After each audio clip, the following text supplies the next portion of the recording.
So Rick Pitino has fired Chane Behanan, right? Okay, so Rick Pitino, who's got a coaching staff of 13 and he's got a player staff of 15, is now firing players. What's he going to do next? Is he going to start hiring more coaches? I mean, he's going to be hiring more coaches. That seems to be the American way. You fire the workhorses, the people that actually put in the effort and the labor and actually wins championships.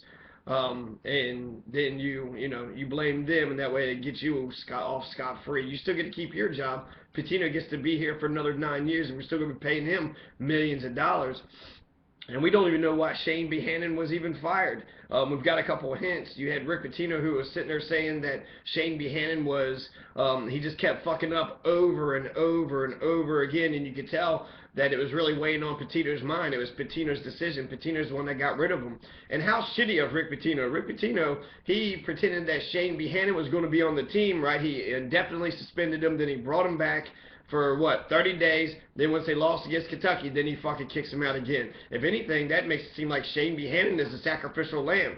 Chane Behanan, he was in the championship game, right? He's the one that made Louisville champions. And we were champions, right, up until this loss with UK. Now this loss with UK kind of symbolizes of what, how this year is going to go. So we can only brag about being champions for another 3 more months. So you have Chane Behanan, who took U of L to 2 Final Fours and a championship game. Now, that's a bigger winning streak than what Rick Pitino has showed. Rick Pitino came in 2001. He came into U of L in 2001, which was the same year as 9/11. And in the time that he's been here, the 12 years he's been here, he's brought 1 championship. He did more for UK. It almost seems, Rick Pitino should just go back to UK. He ain't doing anything for us. He has all this, aberration for UK, saying it's the great Roman Empire of college basketball. He's sitting there bringing them, several championships. But what's he do for Louisville? If anything, Chane Behanan's the one that got us last year's championship. Rick Pitino ain't done shit for 12 years, for 11 years. Rick Pitino ain't done shit for U of L. He ain't done nothing. He ain't no Denny Crum. He ain't he ain't no Denny Crum. He's Rick Pitino's the 9/11 of Louisville. We had a 9/11. It was Rick Pitino falling on our city. That was our 9/11. That was a tragic year when we did that.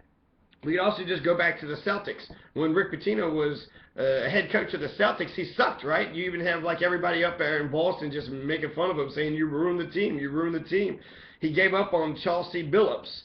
Right, so the Rick Pitino, he's such a badass when it comes to collegiate sports. When it comes to manhandling young black men, poor black men who aren't getting paid, he can manhandle them, but he can't manhandle the professionals. So he gets up to the Celtics and he's sitting there saying, do this, do that. Sorry, Pitino, you have no leverage over us. I'm going to make the big bucks just like you do, regardless. And so when Pitino gets to the collegiate level, he can, take away scholarships. He can, take away opportunities and not allow them to play. So he can really use his power over them. I watched an interview with Rick Pitino, and I think this goes to the heart of matter of Chane Behanan. I watched Pitino, and he says one of the biggest problems for basketball players is their ego. They got too much of an ego, right? They're what? They have pride in themselves. They have some self-worth and dignity. Well, he wants to smash that ego. And so I don't know what kind of crime would have been so bad for Chane Behanan to be kicked out of the U of L's basketball team.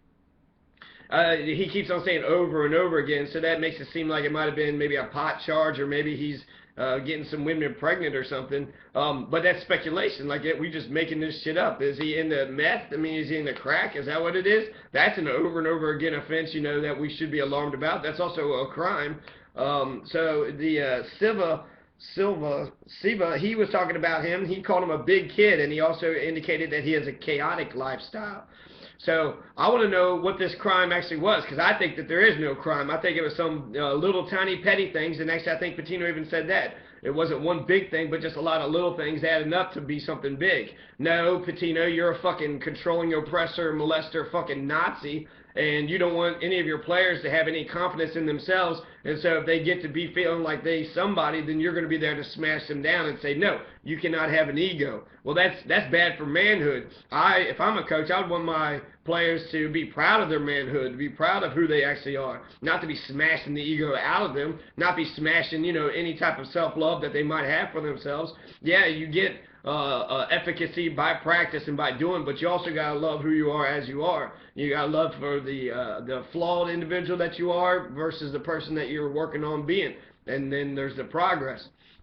So you have that's Rick Pitino. And so, Rick Pitino, he's with the Celtics. When it comes to professional players, you see that he fucking sucks. He doesn't know how to motivate people internally. He doesn't know how to actually get people that don't have to listen to him because, it's wise and in their best interest. He just knows how to be a Nazi dictator. Just do as I say. And really, when it comes to, like, Kentucky, overall, you got these Italians who's sitting there running all these African, Americans. And so you got Italian Americans running African Americans. This feels like Mussolini when he invaded Ethiopia. Does this feel like Mussolini when he invaded Ethiopia to anybody else out there? You got, this Italian dictator who wants to be an empire, right? He's got all this love for the Roman Empire. That's what he says. College basketball, UK is the Roman Empire. He's Italian, so that's the best fucking empire. Give the best praise to UK. And you got Ethiopia, which was an empire of itself. But you will have one power-hungry person wanting to take power from some other empire, and so that's eventually what happened. Then we get fascism, we get Hitler, we get Toto or Dojo. I don't know who the Japanese leader was, and yeah, and then World War II happened, right? And then we heroically fight fascism, we fight the Nazis, but we see fascism right here at U of L. And seriously, what is he actually doing? Like, we have all this love for our home state and for our home team. But really, do we have, do we have love for our home state, our home team? We do, like the fans do, but there's only one player from Louisville on Louisville's team. That's Tim Henderson. Tim Henderson is the only person from Louisville that actually was here, that actually was here. So you have that actually came out of Louisville. So really, is it a Kentucky team? You have 5 or 6. The UK Calipari was able to find 5 or 6 people from Kentucky. Rick Pitino couldn't even find. He found 3 total overall. Just one person from Louisville. So he didn't even find the amount of players that UK has. UK has more people from Kentucky. They are benefiting Kentucky, youth more so than U of L is. And so we got Tim Henderson, which is from Louisville. We got Dylan O'Vare and David Levtich, who both are from Kentucky. So we got 3 people overall out of 15. Well, 14 now. So we got 14 players left, and only 3 of them are from Kentucky. So, I mean, is this even really a Kentucky team? We got this Italian, sitting there picking on poor young black adult talent, exploiting young black bodies, making shit tons of money off their free labor, off the backs of their free labor, which is very consistent with all of Kentucky. All right, all of Kentucky's been like this. I was sitting there kind of pointing out how Kentucky was pivotal in the beginning of American history with the French and Indian War, the American Revolution, the War of 1812, and we're the battleground for those states. And so there's civil wars. There's 3 civil wars before the Civil War, and they was trying to steal Indian land. And Kentucky was very pivotal in every one of those. The War of 1812, you saw Kentucky and actually killed Tecumseh. So yeah, Kentucky kicks ass. That's what we're trying to rebrand ourselves, and that's fine. I like that. I like Kentucky's kicks ass. But it does kind of say, hey, let's just be cocky and wonderful and think we're fucking badasses even though we haven't actually accomplished something. Let's take everybody else's accomplishments. Which, if you really want to break the stereotypes, then you probably need to stop filming local Kentuckians, okay? The stereotypes are there for a reason. But, like I said, it's no surprise that that this is happening. It's here in Louisville. This is a Confederate city, and then it's in a Confederate state.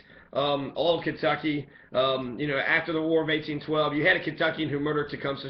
Kentucky murdered Tecumseh. And then the Mexican-American War, that's Zachary Taylor, that's the president that come out of Louisville. It was with James Polk, who was the precursor to Andrew Jackson. So you got Polk's War, who's just invading Mexican land. They lied about it, which is consistent with lots of war presidents. They'll fucking make up some bullshit excuse and then put the whole nation into war. And in hindsight, people say, well, aren't you glad we have those territories? I'm not for sure. I mean, that's the territories that Mexican people say is theirs, and I think they have you know, the first peoples. They was there first, so I think they have a strong justification.